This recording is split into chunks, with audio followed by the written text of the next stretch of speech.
Oh, Queen Justice, where are you? Did they beat you up or no? Lock you on the ground, take the crown away from you? Oh, Lady Liberty, red, white, and blue. Did they take your dignity with your bigotry? Teach you that you're born to lose. Free or guilty, it's gonna get filthy. Better believe, roll up your sleeves. It's gonna get rough, it's gonna be tough. We all agree, we've had enough.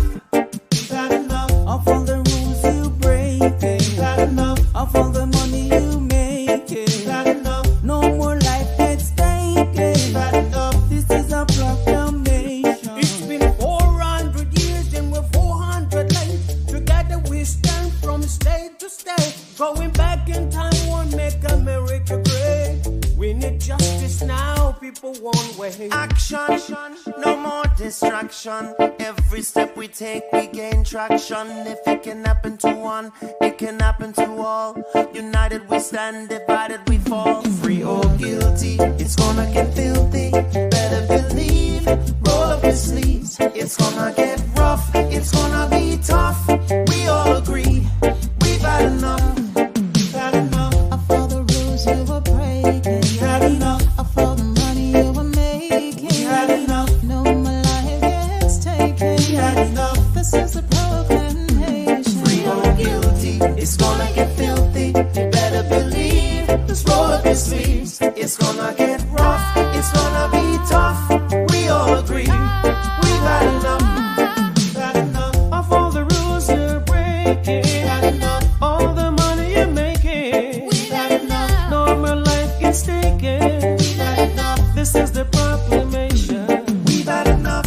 Trayvon Martin and Tommy Rice. We've had enough. Michael Brown and Eric gonna pay the price. We've had enough. Philando, Breonna, George Floyd. What? We've had enough.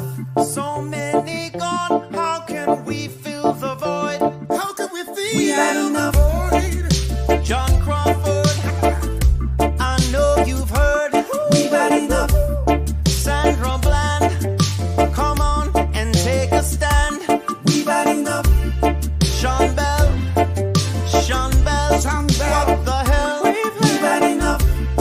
Freddie Gray, did you hear what I said? We've had enough. This is a proclamation.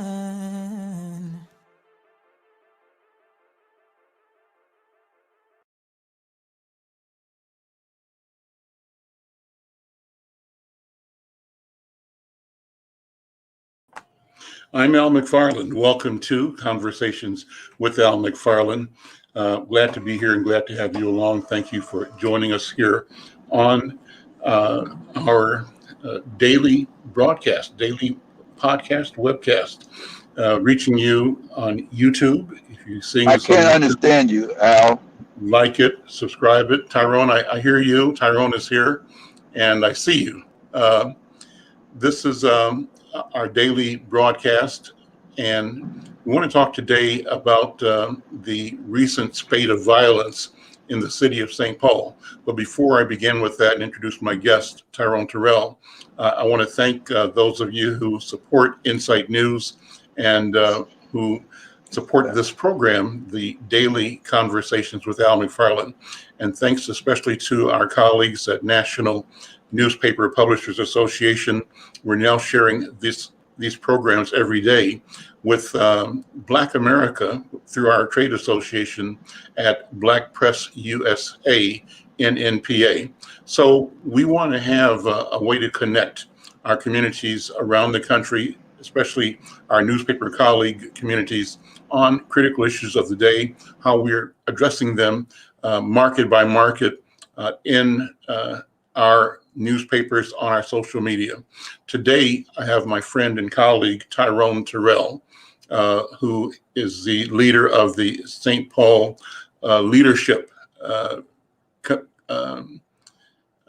what's the right word for it, Tyrone? The Leadership Council, African American Leadership Council of St. Paul. And over the past weekend, I think on Sunday or Saturday, maybe Sunday, they reported some 200, almost 200 gunshots in St. Paul over several locations with several injuries. I'm not sure how many people were killed. I'm gonna try to get off but these headphones. I can't understand the word you're saying. I wanted to connect with Tyrone Terrell to see if you could talk about what happened in St. Paul. So you having difficulty hearing me, Tyrone? No, I can hear you clearly now. I went off the headphones. The headphones were doing it. Okay. So go ahead, just talk about what happened in St. Paul over the weekend, first of all, because I'm hearing you perfectly. And same here now, Al. Well, what we decided, and we actually made a decision a few weeks ago, is as tragic as the George Floyd and Dante Wright murders were, being killed by police officers, we still had other homicides in our city that were getting no attention from whether it's politicians or local media. And those families were calling and hurting just as bad, just as painful as um, the Floyd and Wright families. And again, um, what happened to their sons is definitely a tragedy. But I had young people saying to me that they're now calling them VIP funerals. That that some of the young people couldn't even attend the funeral for Dante Wright because they weren't on a VIP type list to get in. And so we started with a 15-year-old young man, Jaden Blackman, who funeral was a couple of weeks ago at Reverend Patterson Church at New Hope, to come and just be there for that family. Be there. So Brother Spike, Reverend Patterson, Reverend Gill, Reverend Thomas, Reverend Spence, and others came out. Um, and all murders are painful for a family. And so, but we also wanted to bring attention to the crime in our community. I say crime meaning no matter who kills your son or your daughter is painful. And we as a community need to stand up against all this violence. So that's what led to the press conference when we had 7 people shot Friday night and early Saturday morning in St. Paul. We are extremely lucky that no one was killed. But of the 7, 4 were women. And so we've gotten to a point now where even we would shoot a woman. And so that's what led to it, Al.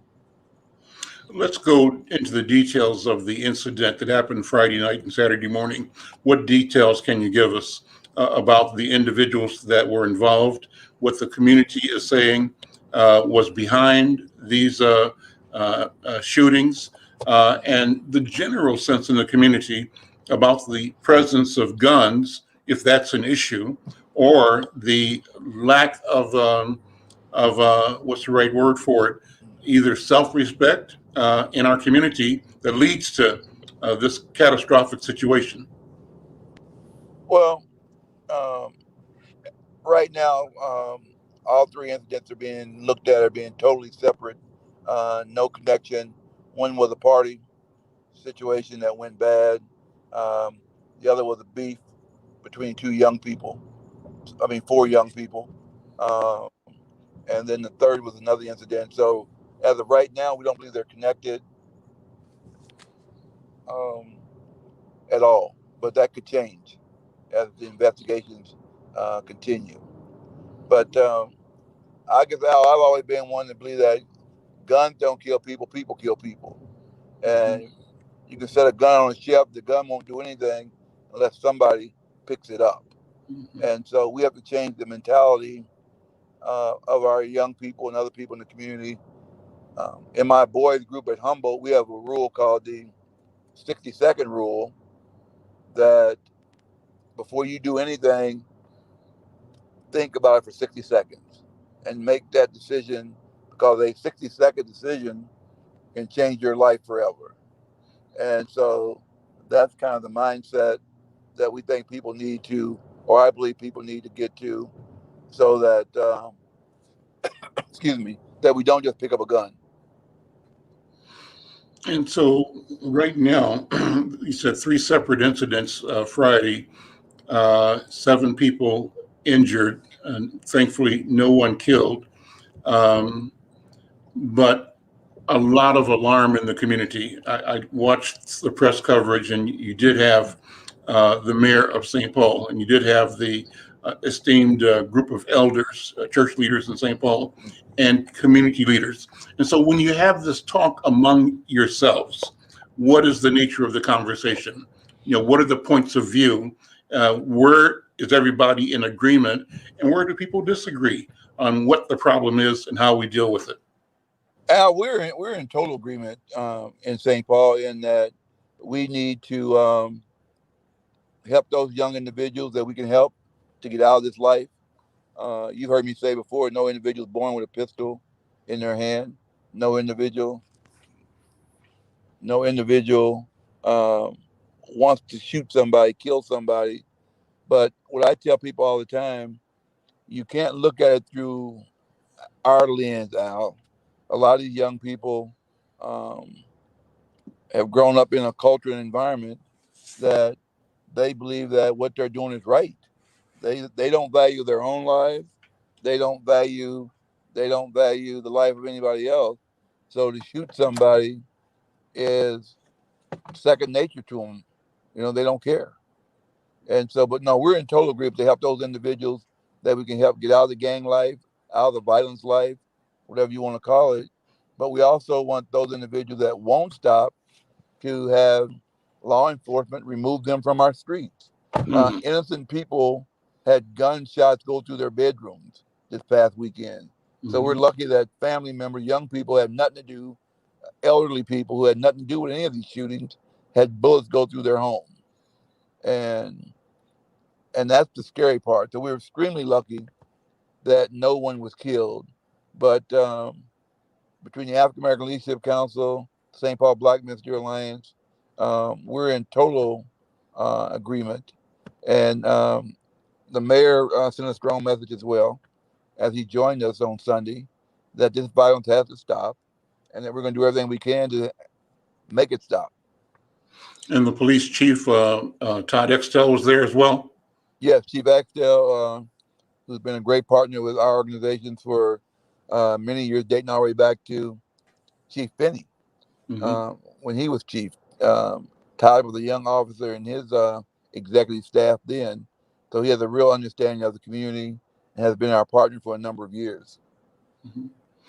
And so, is the sense that the prevalence of gun activity or gang activity is increasing, stabilizing, decreasing, and whichever way it's going, how do you account for it? What are people saying? I mean, nobody has the science, I don't think, but people have what their common sense tells them and what their experience tells them. What are people saying? Well, Al, we have a lot of young people, and I say young, I'm talking anywhere from, and I'll just say 15 to 40, right? Mm-hmm.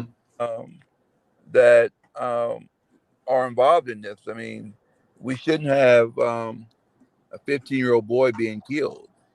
Um, I mean, 15. That's not just. It's not right, Al. Mm-hmm. And so we have to do a better job as a community in getting to know these young people at an early stage. You can't keep saying, "I'm afraid of a young man" or "I'm afraid of a young woman."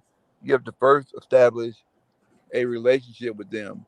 One thing that Brother Spike said a few years ago at one of our Men of March dinners: if men stand up, boys will sit down. Mm-hmm. Now, that's not meant in a disrespectful way, but if a man stands up and helps that young man become a man, there's a greater chance he will not shoot. And most of these young men and young women don't have positive people in their life. And so we as a community, and that old saying we've had for many years, it takes a village to raise a child. Well, the village is scared of the children. The Mm-hmm. village, and some of it is right to be scared. But there's many of us in the community that have the opportunity to help a young man, help a young woman become that mother, that father down the road. Not right now. And so it's a community deal. We can't police our way out of this. Mhm. We can't arrest our way out of this. We can't send the prison our way out of this. And so, as a community, we have to decide we want to be engaged, we want to be involved, or else we're gonna have problems. It's gonna get worse because even though we had 7 people shot, there's now the retaliation piece. And Mhm. so, if you don't get to some of these folks and try and talk to them, um, and again, it's hard to tell somebody, well, they just shot us. We need to retaliate. Are the women involved in these incidents, Tyrone, bystanders, collateral damage, or are the targets and objects? Or is there a situation where you could say the perpetrators include either actively or in a supportive role women as well? How does it look? Uh, we're pretty sure in these cases that that's not the case, but you just don't know yet. But let me be real clear: women are just as involved in this stuff as men, Mhm. whether they're carrier of the weapon, whether they rent the apartment, whether they buy the gun. So women are definitely a part of this. So there's no doubt about that. But right now, we don't know um, the connection to this right now. It's Mhm. not clear, but it's perceived to be they were just people at a party, people at the wrong place at the wrong time right Mhm. now. Mhm. Mhm. And so the community is saying enough is enough, right? We got to stop this. But then what do we do? I see there's a comment here. Let me see who it is from Diana. Diana says it's just sad. And we need to, I couldn't read the rest of the comment. Diana, you can post it again. Or Kelvin, you can put it up again. But so the community is saying enough is enough. And you're saying we have to take our responsibility differently, more seriously. What are some particulars that we need to do from where you stand as both a civic leader, as a business leader, and as an educator? You've been operating in all the arenas, both in public life and private life, of community building and serving community. What are some of the specifics that we need to do more of or that we're not doing enough of from your point of view, Tyrone Terrell? Well, the mother of the young man, the young black man boy that was 15, the mother stood up and it took all of her strength in the midst of tears and pain to say to the young men and young women there, you're the reason my son is in that casket. Uh, you wear his shirts today, but you also uh, were participants in what he was doing. Mm-hmm. And her question to them was, "We'll be back here in another month or two. If you don't stop what you're doing, we'll be back here in another month or two for one of you." And so, and she's right. I mean, Reverend Patterson said that was his 41st funeral he's done at New Hope, Mm-hmm. and none of those 41 people were members of his church. And so, the community, we can keep ignoring this 50,000-pound pink elephant that's walking through our community, or we do something to the young people, even our own family, that we know somebody that's in this life, even if it's just having their toe in the water, if you will, in this life, we need to get them out because the next funeral may be somebody you love and care about. Talk about your work with kids at Humboldt High School. You mentioned that you've got the 60-second rule. How responsive are young men to that? And what do you see as successes in dealing with specific individuals that ought to be more widely shared or adopted or utilized by families? Well, we've had the group now going on. This year will be our 9th year, um, and it definitely has worked. And the prime example of it would have been last year at Humboldt. One of our boys' backpack was stolen. The boys found out who stole it. 4 of the boys got together, was going to this house to retrieve the backpack. Mhm. And when they put up in front of the house, one of the boys said, guys, remember the 60-second rule. We're getting ready to make a mistake here if we go in that house. And they drove back to Humboldt. When they came to the group and told the rest of the boys, the young men, what had just happened, and that rest of the boys understood it. So that was a prime example of it working. But again, those boys had been in my group 3 years.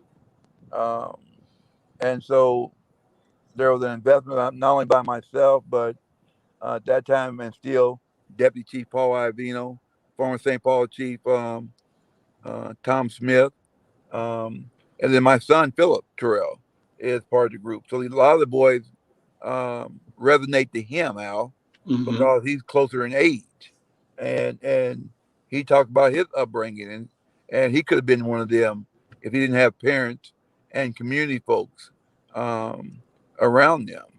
And so we as community, it's not just about saying it's my son. They are all our sons. And people just need to understand some of these kids need a break. And it's kind of the thing of just get to know them. I call it making a deposit relationship, Al. You can't go to the bank and take money out till you make a deposit. What you put in is what you get out. Right. And so a lot of these folks, and the second story is one of my boys was in a party last year in Brooklyn Park. And we always tell them, from the chief to the deputy chief to my son and me, if you're somewhere and you're scared, you need help, call, no matter what time it is. Well, Al, they called one night about 2:30 in the morning. And the brother said, can you come get me? And I'm thinking he's in St. Paul, right, Al? Well, he said, no, I'm at a party in Brooklyn Park, and they're shooting. Wow. And it was 15 below zero, Al. But if I don't go, I lose my group forever, right? If I don't go, I lose that young man forever. Because he would say, Terrell just talking. When I needed him, or if that young man had got shot, right? His last call could have been to me. And not only did I go get him, but then, bro, we had a great talk and actually ended up going to breakfast. He talking about now he hungry. But brother, I got more out of it than he did. I really did. Because one, he made the decision, I'm not safe. I need to call somebody and get help. And he said if he didn't reach me, he's going to then call my son, or Deputy Chief Iovino, or Chief Smith to come get him. And so we have to invest in our young people.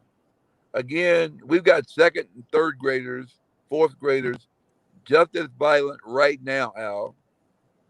So we haven't cut the feeder group off. And we've been having this conversation amongst us 30 years probably, Al.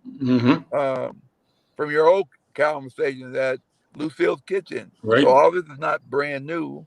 But we won't put the time, and whether it's government or the city or the state or the federal government won't put the investment to stop it. There's no quick fix for this.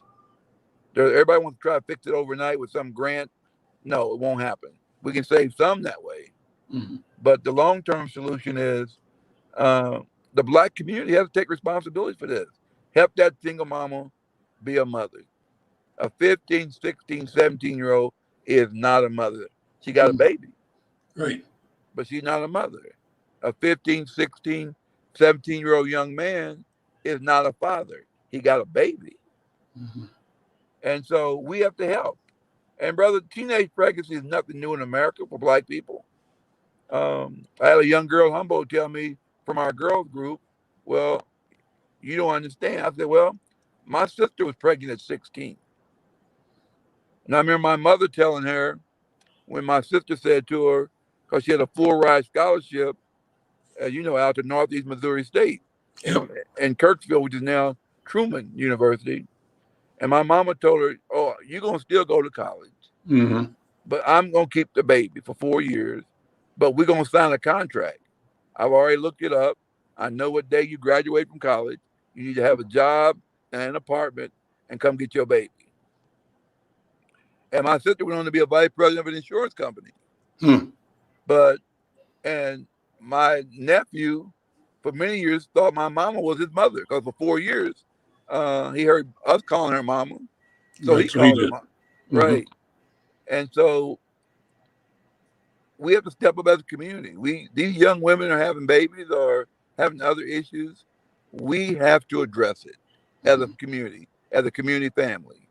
And then something that Dr. Charles Morgan, Dr. Ron Bell, and Dr. Charles Gill, part of the Black Minister Alliance, are starting a mental health thing through our black churches in St. Paul because there are many mental health issues.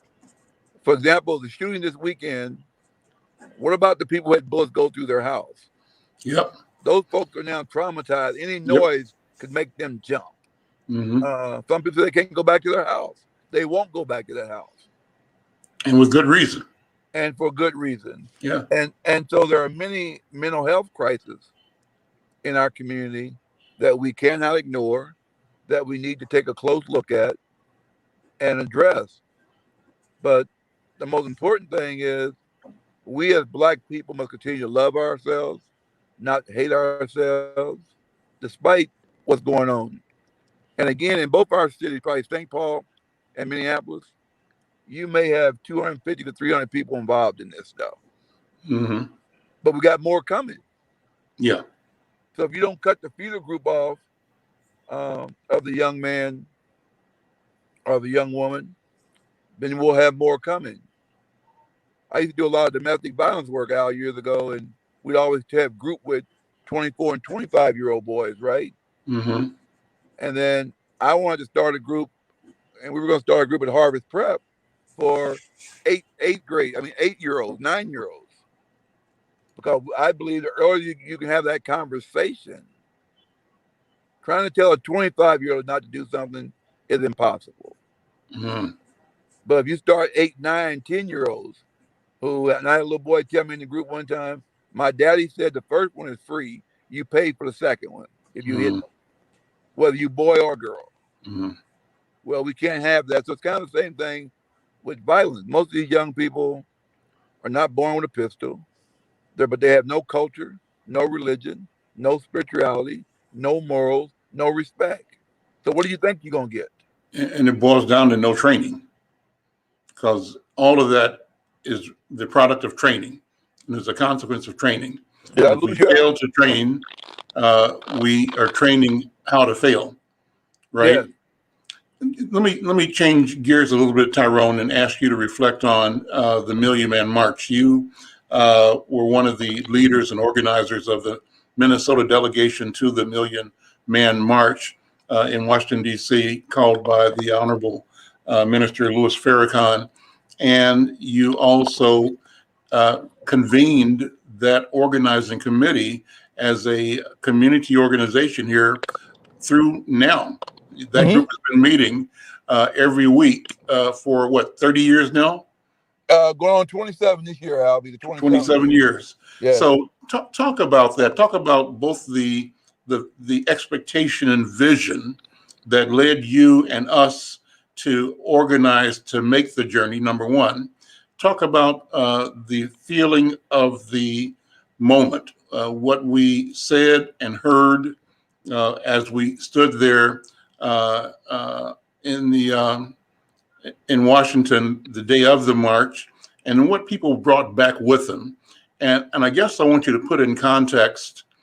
Uh, I believe the sense is that despite the particular problems we're talking about right now, you know, and the hurt and the trauma that we are inflicting on each other right now, in the bigger picture, we are still, I believe, ascending, growing, improving, and moving, marching towards a destiny that is peaceful, glorious. It may be rough on the way, but the objective, the end, is something that is exemplary of what human beings can become. I think that's coming from us. But what do you think? Just throwing Well, it out, I just think, your philosophy or experience or rejection, any way you want to take it, Brother Tyrone. well, Al, thank you for bringing that up. And as you know, because you were one of the organizers as well. I mean, you arranged the buses. You got us back into to DC and back. But the Men of March, and you're right, we were one of 300 local organizing committee for the Million Man March, and most of them were put together to only take brothers to the march and get them back home. And early on, we used to have as many as 400 men at the Harvest Preparatory School wanting to get the message to go to the Million Man March. But after coming back, many of the brothers said, "Man, I want to keep doing this." And the big debate was, well, do we meet monthly? Do we meet quarterly? Do we meet weekly? And most of the folks said, well, let's meet quarterly or monthly. And I pushed really hard to meet weekly because I knew monthly, if you start doing that, you're going to miss a month, miss 2 months, and it's going to be dead. And we all agree now that what kept us alive is we meet every Saturday. And even during this pandemic, we've been doing it by Zoom.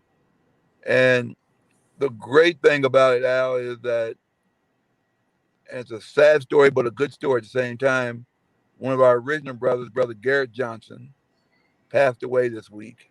Mm-hmm. I get a call out of nowhere from his son, Mm-hmm. who actually was living in Atlanta and went to the Million Man March from Atlanta. But that he said he grew up, even though he wasn't in Minneapolis or St. Paul, part of the Men of March through his father, who would send him a March T-shirt. And so he tracked us down, and we're going to bury Brother Garrett on Monday. Mm-hmm. But the boy said that the man that he is today is because of everything with the Men of March and the values and support that we gave his father, that his father gave him. And he said, he belonged to a fraternity, right? He's an alpha. Mm-hmm. He said the Men of March was his daddy's fraternity. Mm-hmm. That his daddy knew every Saturday where he could go or at any time get that help. And so the Men of March, one thing we've committed for our 27 years is being there for single moms to help them raise their sons. But we've also been there, and a good example is the funeral that we went to 2 weeks ago, Al, at New Hope. Mm-hmm. A young man came there with a gun Mm-hmm. to the funeral and said, I've got to shoot somebody here. He announced that. Yeah, told one of the Men of March brothers who Mm-hmm. came and got me, and me and Brother Spike was there. But, bro, we were able to take that young man and make him leave the funeral. If we hadn't have been there, brother, he would have been shooting. Mm-hmm. But to the young brother, he wasn't but 5'4" and 95 pounds soaking wet. Mm-hmm. And I explained to myself, brother, well, that's a Glock that you got in your pants with your hand on the trigger, right? Mm-hmm. I said, brother, there's no safety on that gun. Mm-hmm. I would take my hand off that if I were you. But brother, he left. Mm-hmm. And the thing about it, I got a message from the chief the next day of a murder on the east side, and I was so scared out it was going to be that boy. Right. But it wasn't. It was a 43-year-old who sadly had his car carjacked Mm-hmm. And shot and killed over a Mercedes. Mm-hmm. I mean, brother, we killed somebody over. Take my car if you want it. Yeah. Take my watch. That's right. Take everything. Take my wallet. You can have Right. it. Yeah. But you kill me over a car. Mm-hmm. And so brother, no, the Men of March, and the greatest thing that we do, and people ask me that question, is we are there for the brothers who are in pain, who have issues, whether it's marital, whether it's employment, mental health, or just need somebody to talk to. Brother Milford, who's 88 years old, who we take to doctor's appointments. We take wherever he wants to go. And so it's men, even though we don't like to say it, brother, black men are in a lot of pain. Mm-hmm. but they're so ego strong, so macho, they don't want to talk to anybody. And you need someplace safe. And there's nothing I couldn't tell them in a march. And I think I may have told you this before, but the first people I told when I got my divorce, before I told my family, I told them in a march. Mm-hmm. And those brothers put their arms around me. Mm-hmm. And so, but it's a trusting relationship. We're not a church, we're not a mosque, we're not a synagogue, but we open with prayer and close with prayer. And so that's been the backbone, brother, for 27 years. And So, go ahead, brother. so think about, the powerful feelings and discoveries I think that we all experienced standing on the mall, the Capitol Mall, at the Million Man March, and how affirming that experience was, and how rich it was in terms of the potential to engender and to inspire vision for possibilities for our people. And think about that, and with that in your mind's eye, where are we right now? And I'll say that I don't think we have digressed. I see progress, even though I see challenges at present and challenges ahead. My sense is we've come a mighty long way. We still have a long way to go. But what is your thought? Um, I agree with that. I just think that we as black people have to continue to love each other. And people say, well, that's hard to do. Um, Again, until you can wake up in the morning, we tell these young people all the time, look in the mirror and say, I like me, till you can say, I love me. And until you can do that, then we're going to keep having this self hatred that we have in our community.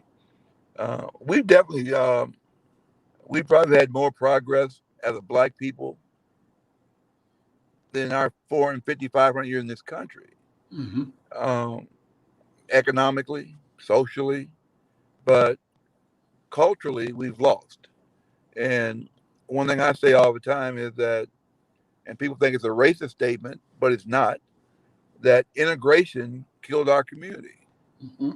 Because when they passed the Civil Rights Act of 1964, we stopped going to the black restaurants, the black hotels.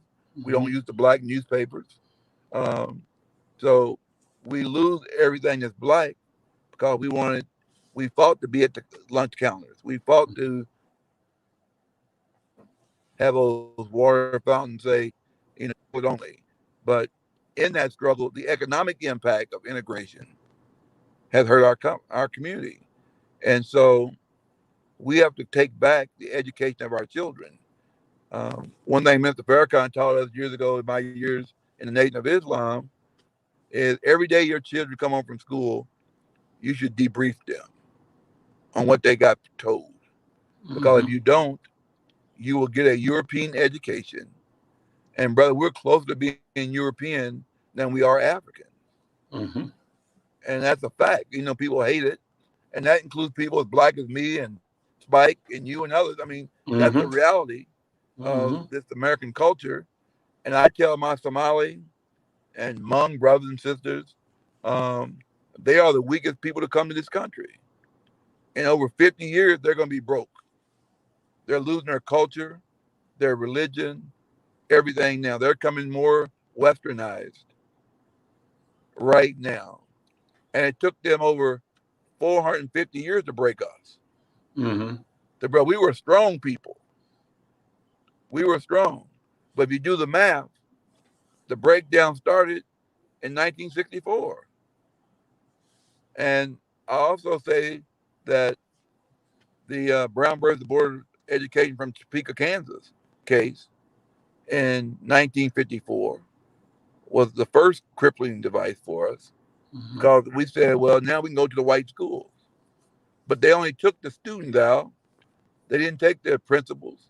They didn't Yeah. take the teachers. Teachers, They yeah. didn't take the janitors. They only took the scholars and the money. And so things are different now, and we have made tremendous progress. but we have a lot of work to do, brother, to save these young people. This is not about you or me. Mm-hmm. We've got young people in pain that are looking for somebody to love them. And you can't love somebody overnight in one day in one meeting. That's what I said earlier. Make a deposit. Make a big deposit in the life of some child. I don't care if it's one. If you save one black child, then you are a tremendous community leader. Save one. I asked you this before, but I'll ask you again because I think everything, the power of everything is in the story and the narrative storytelling.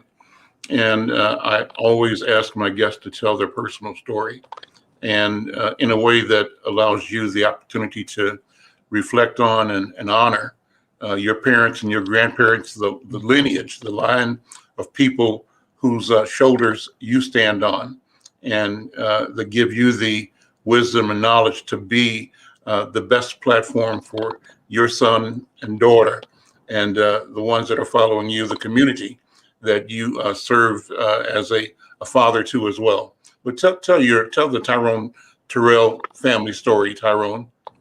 Well, I mean, but we're like so many black people. Our family, of course, originated from Africa, but then came to Montgomery, Alabama, and then from Montgomery to Missouri, Kansas City, all throughout um, Missouri. But you know, my father worked 36 years on the railroad. Um, I say this, and I'm not ashamed of it. My father was an alcoholic, but only got drunk on Friday and Saturday. Never missed a day in 36 years, Al. Mm-hmm. Um, and actually, I tell people, my father never told me one time he loved me, but Mm-hmm. I knew it. We went to the barbershop every Saturday, Al, mandatory. Mm-hmm. Um, Where'd y'all and go? Which shop y'all go to? oh, brother, You remember? I do not, brother. Ooh, I can see it. Um, it might have been on Woodland, bro. I'm trying to think, brother. I'm drawing a Mm, blank. okay. And actually, brother Milford ended up being a barber in that same barbershop, which is crazy Mm, that we've talked. But my dad was just, my mom would say, if we weren't doing something right, I'm going to tell your father. So you didn't want to hear that. mm-mm, Um, or we couldn't eat or sit in his chair. Um, and so just things that you learned and understood growing up that in our era growing up, fathers had different, mothers were the nurturers. Mothers mm-hmm. did the loving piece, at least in my house. And it was true with my dad's six siblings. But that was, my mother was a strong woman. Worked hard, loved hard, was in the church. My dad was a deacon in the church. Um, so all that stuff was always, but it was always about family. My grandmother, and we have our own family graveyard in central Missouri, which I didn't even know about until a few years ago. Mm, That most of our family members from the old days are buried there. mm. Um, What town? it's not too far from Columbia, in Columbia. Okay. Fayette, Missouri, little town. Mm, mm-hmm. Um, and but just my mom was always about family, and so was her siblings. I mean, she always talked about, even my dad was in the Navy, and they first started dating, even that her two older sisters had to go with her. I mean, it was just, I mean, stuff that we don't protect our young women and young men today the way Mm-hmm. we used to. And my dad used to always have a saying that you must be casket clean every day, because you never knew when God's gonna call you home. So you should Great. always be ready. You should be clean enough to go get put in the casket right that day. And so no, my parents are definitely the shoulders that I stand on. But my aunts, my uncles, on both sides of my family, my uncle Sonny's the last living on my dad's side, and my aunt Alva, who's in Denver, is the last aunt or sibling on my mother's side. And so, but I try to call them all at least once a week Mm-hmm. and touch base. My uncle Sonny's funny. Um, he has a Tyrone Terrell scrapbook that he keeps. So, anything he can get, I send it to him so he can put in his book. Hmm. But Hmm. it's just a family thing, brother. We call it the Terrell Nation, Hmm. um, and that we try to love and take care of each other, because there ain't nothing like family, brother. I don't care what anybody says. Um, but I've been praised, blessed, and I praise that even though I've been here in Minnesota 48 years, I got family here, brother. You and brother, I've been blessed, and um, my lady jokes all the time about all these Kansas City people up here, brother Hmm. you and Spike and Ron Edwards and Hmm. Peter and on. So y'all got right out of Missouri and came up here and took over Minnesota, and so we joke about that. But no, brother, it's just black people need to love black people. We wear all these shirts with it, but we need to make it real. Hmm. And again, save some baby out here. Hmm. Some young people need you right now. Hmm. And even if you got your own boys and girls, you can bring one more. You can bring one more. But we as a community, I always say, adopt and save the block. Don't Hmm. worry about St. Paul or Minneapolis, the entire city, or Brooklyn Park or Roseville or Do Brooklyn your Center. block. Do you know everybody on your block? Hmm. Does everybody on your block know you? Hmm. And if we do that, bro, just start. Just start.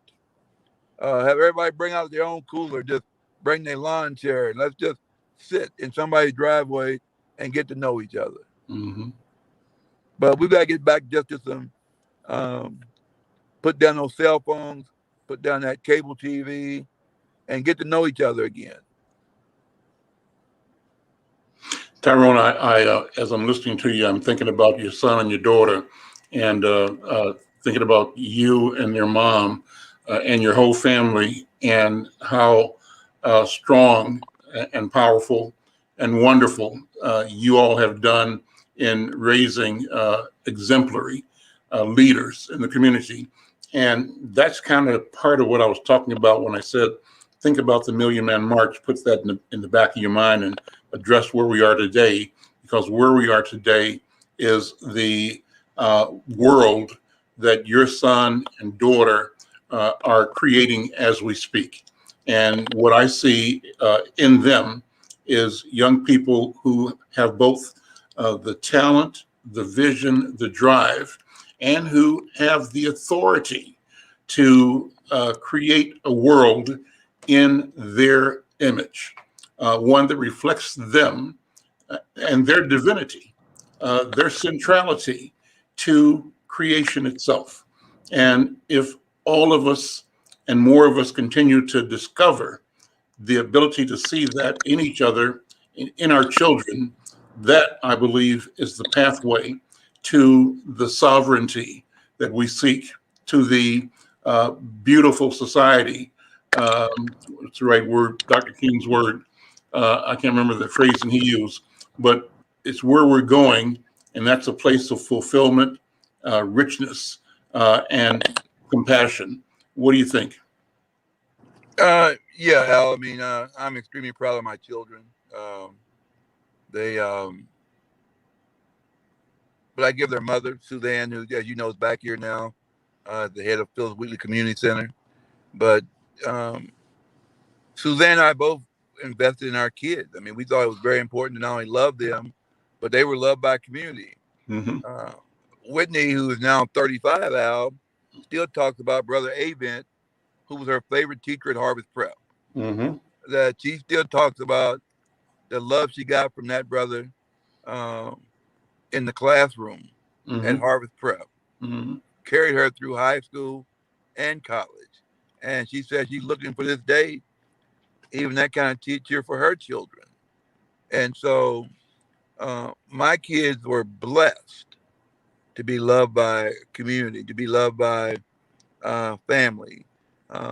My son talks regularly to my sister Glenda, or who he called Aunt G, or my sister Kay when she was, and she's gone on to join our parents in heaven. But um, my Whitney's kids would not let anybody comb their hair except Whitney, and sometimes they would cry when she would do it. But they let Kay do it. The first time they ever met my sister, they sat down between her legs, Al, and Mm-hmm. let her do their hair. Mm-hmm. We couldn't even understand it.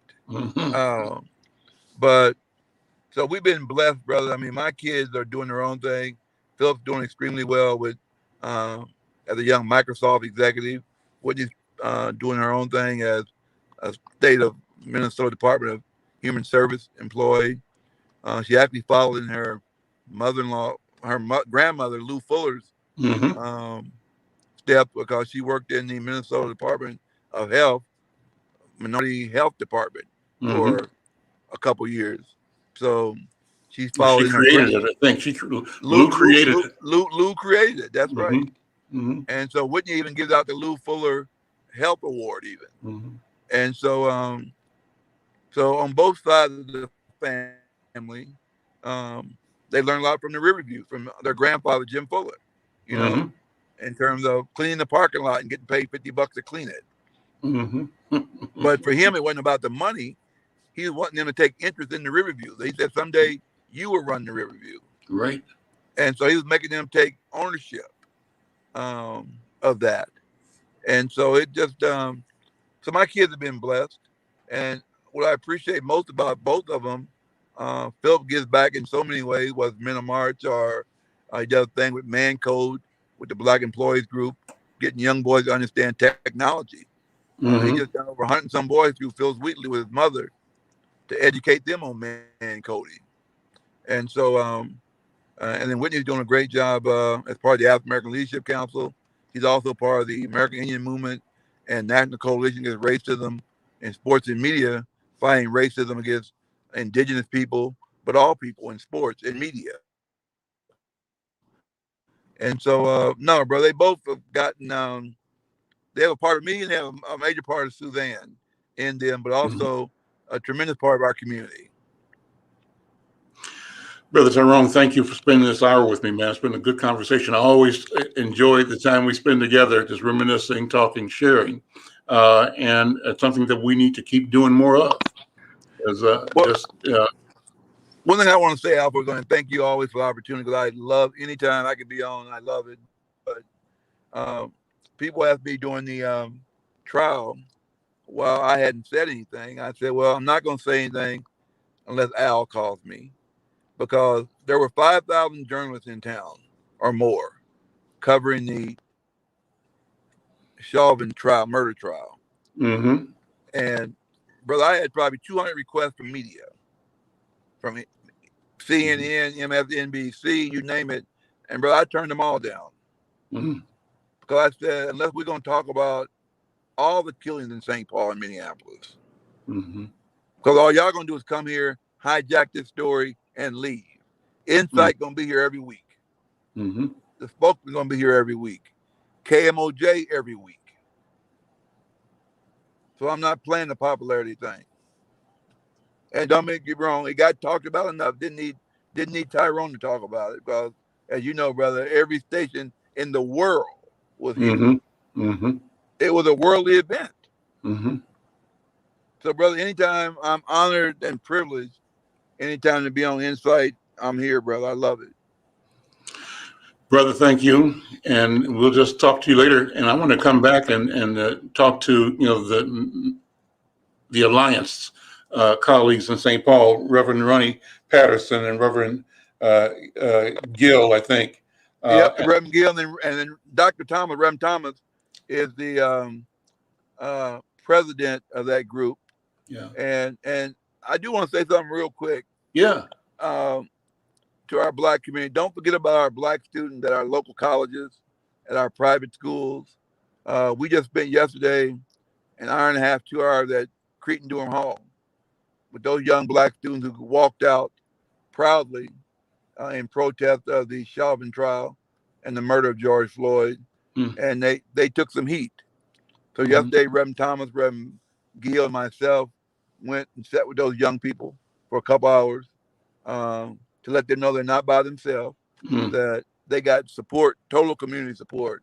Mm-hmm. So to all of us, don't forget about our young people and at these private schools, at these colleges, because they may be from different parts of the city, but they still need us. We'll end with that. Tyrone Terrell, thank you, my brother. All right, Take thank you, care, brother. man. I'm Al McFarlane. This is Conversations with Al McFarlane. We'll see you tomorrow. Take care.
the mind.